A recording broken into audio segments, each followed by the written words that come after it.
After almost a century, the SATs are finally entering the digital age. So what does that mean for your teen? Barron Whited, a counselor at the Agora Cyber Charter School, is here to break that down for you before testing kicks off next month. And I'm going to be totally honest with you, Barron. I said it as soon as I sat down. I'm feeling a little bitter millennial about this because whenever I heard that the SATs were going digital, my first thought was, well, isn't that nice for them? But I'm going to tone that down. And I just want to start off with why. Why did they switch this format? So to make it easier, more secure, and it actually started international last spring.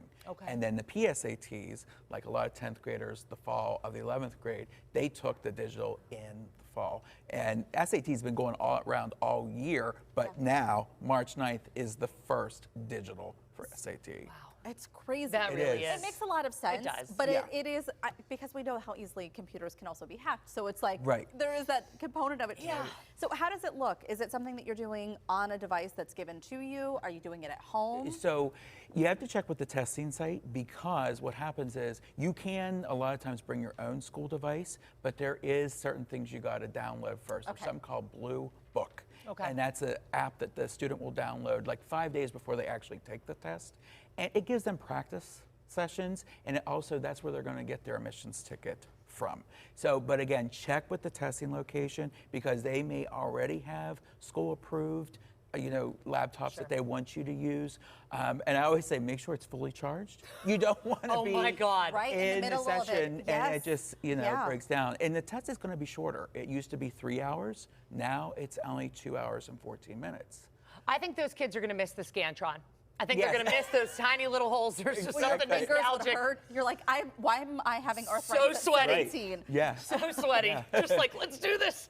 And like some of the changes that are going to be happening is when we took it, it's all bubbled, and you do the Scantron. On the multiple choice, they're going to be able to check off and mark off what they think is the wrong answers till they make the right answer. They're going to be able to go back in that particular module, and they'll be able to say, okay, I need to go back to that because I'm not really sure what that answer is.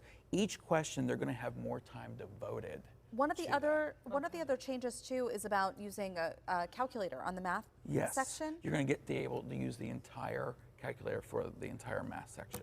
Barron. I mean, it used to be only like part of it.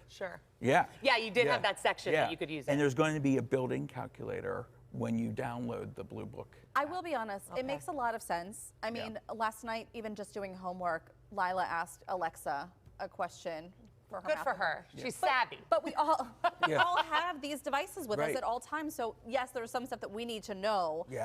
But let's be honest, like, we're leaning on things all the time. And they'll do that when they get in college, too. Exactly. And this does strengthen their college application. If they do really well, it's going to show the college, hey, they are college and career ready. And some scholarships require SAT scores. So this is important. And what you're seeing too in the fall, like Yale already announced, they are going to, it used to be test optional for, it is still test optional for most colleges, but now Yale has decided now in the fall you're going to have to submit this. Well, because that went away for a little bit. Some schools started to adopt this, this policy of we're going to get away from the So it does help a student.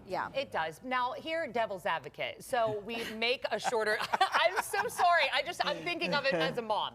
So we make a shorter exam time. They get a good score. They get into the college of their choice. Has there been any pushback to not being as prepared because they had this shorter exam time, or are we seeing better scores because of this? So what we're hearing from students that took it in the last year in international, they really like this because they feel like the first section that they take, so they'll do the test and it's adaptive. The second session will determine, okay, what are the questions going to be? It's going to be based on their abilities.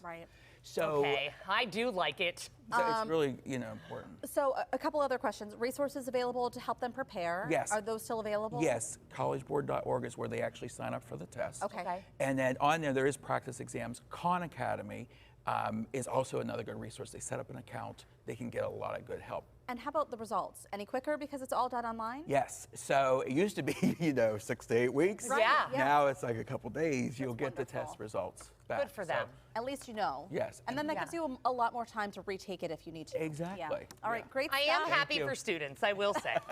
Not I wish you nothing but success. If you're interested in signing your child up for the SATs or helping them prepare, we're going to have the links that Barron just talked about to the College Board and the Khan Academy on our website, kdka.com/talkpittsburgh.